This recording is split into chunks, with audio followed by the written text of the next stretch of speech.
Hi, my name is Laura McKelvey, and I'm the group leader for the Community and Tribal Programs Group here in the Office of Air Quality Planning and Standards.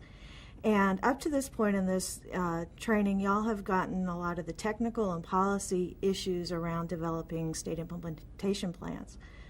Right now, we're going to switch gears a little bit and talk about working with the tribes. A lot of times, the non-attainment areas overlap or are adjacent to reservations or Indian country.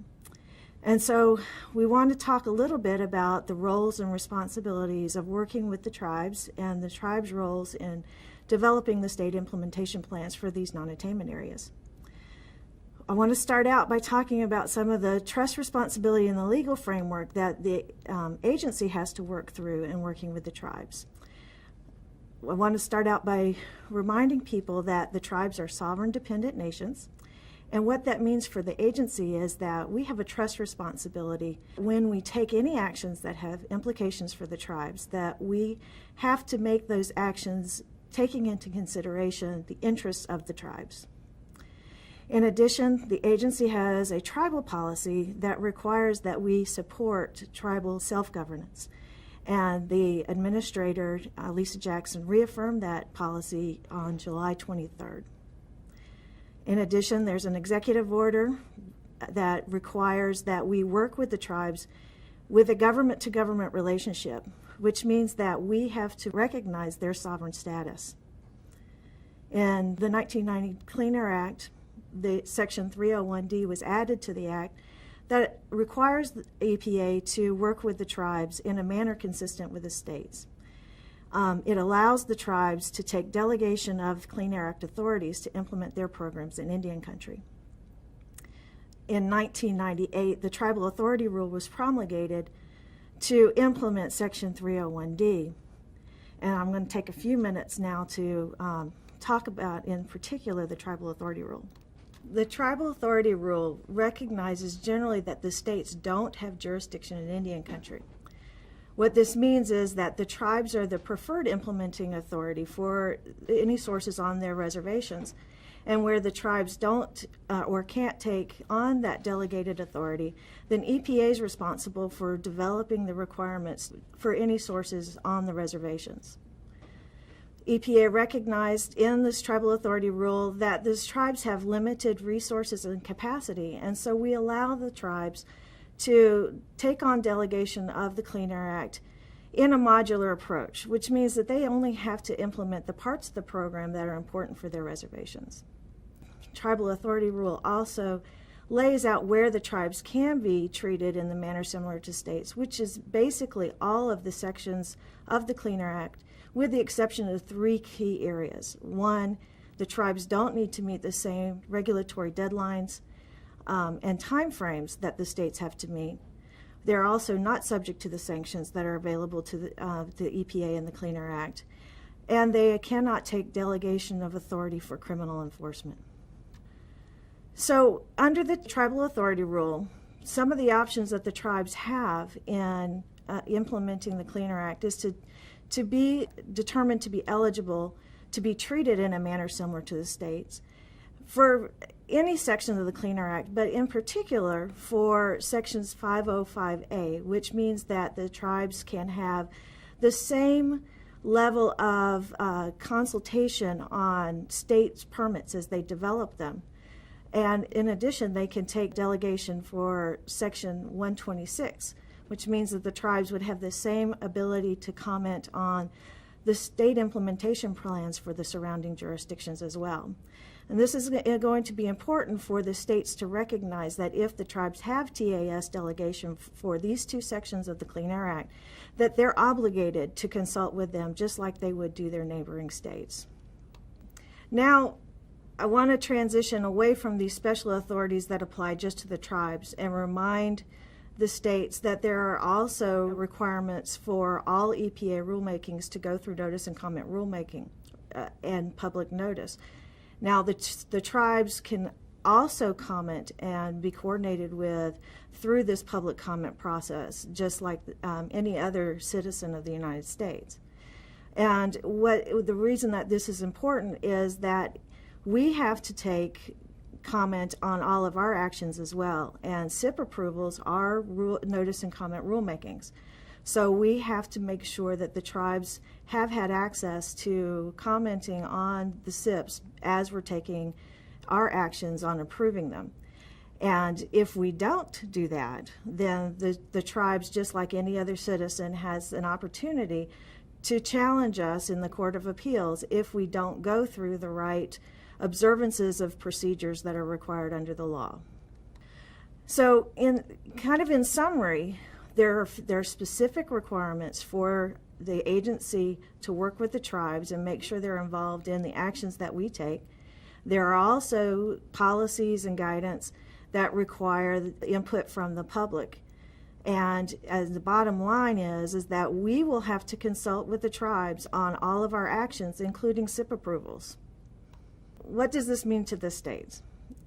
EPA has to consult with the tribes prior to making any decision on our approval on the SIPs. It would benefit the states to involve the tribes early on in the process and make sure that it's documented where the tribes have participated in the public process. And it's important for the states to remember that if the tribes have their TAS delegation and eligibility, that they have met the requirements for including them in the consultation process like they have with the surrounding jurisdictions. Okay, now we're going to switch gears a little bit, and we've talked about how the state's responsibility and the federal responsibilities are for including the tribes.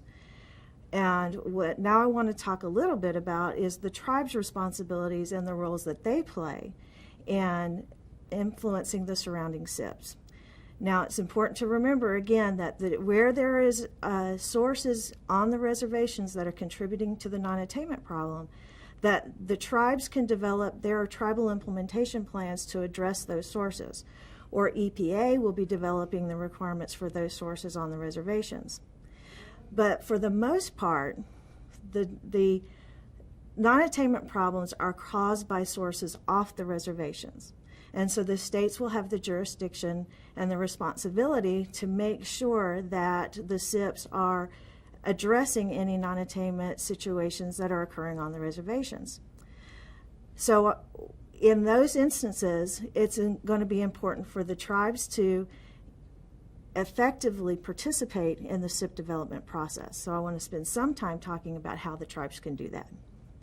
I want to start off by saying that it's going to be really important that you start the process of developing the relationships with the state early on. And the sooner that you do that and have an ongoing relationship with the state staff in particular, but where appropriate and where possible, working with the political level, building those relationships will help you have credibility and effectively participate in the process.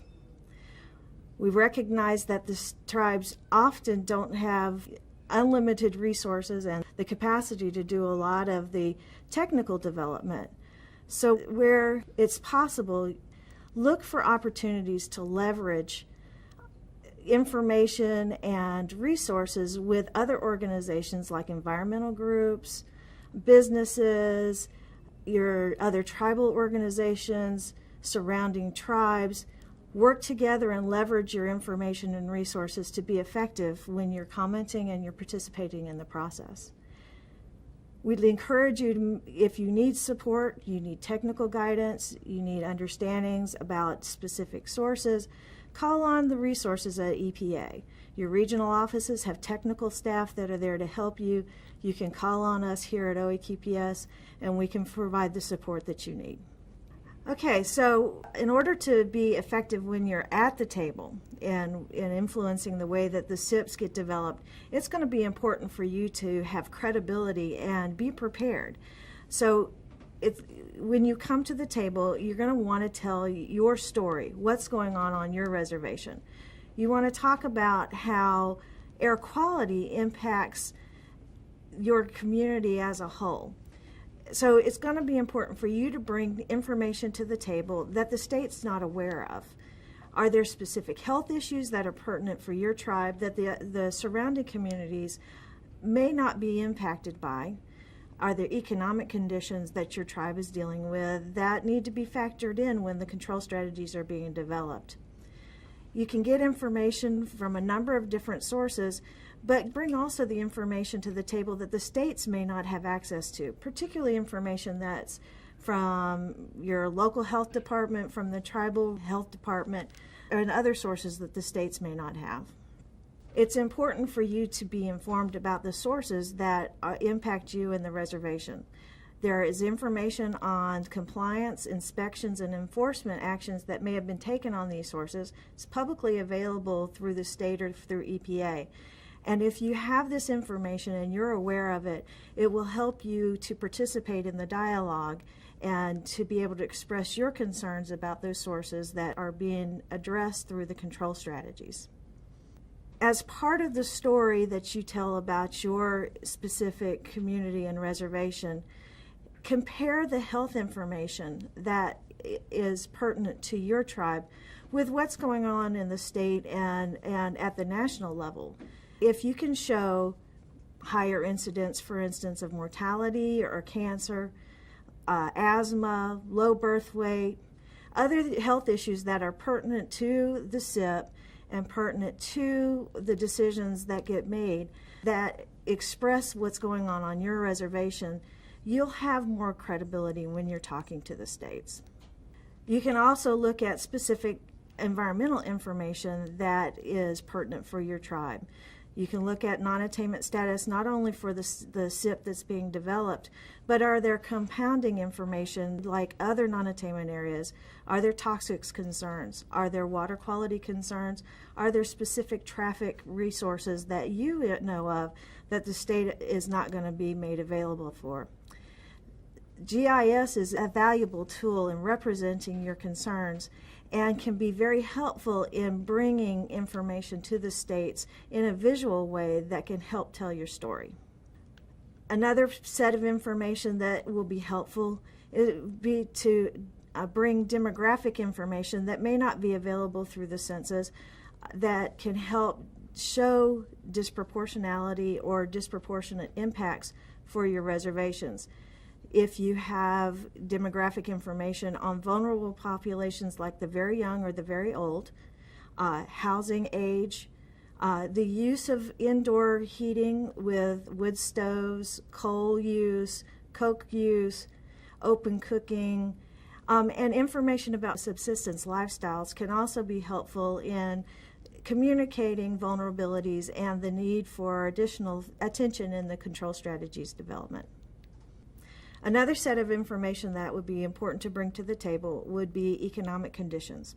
For instance, if there is limited access to health care, if you have problems with drinking water, whether access to or quality of, if there are sewage treatment problems, if there are limitations for public transportation, and income levels can all be useful information for the states. So there's a lot of places you can get data.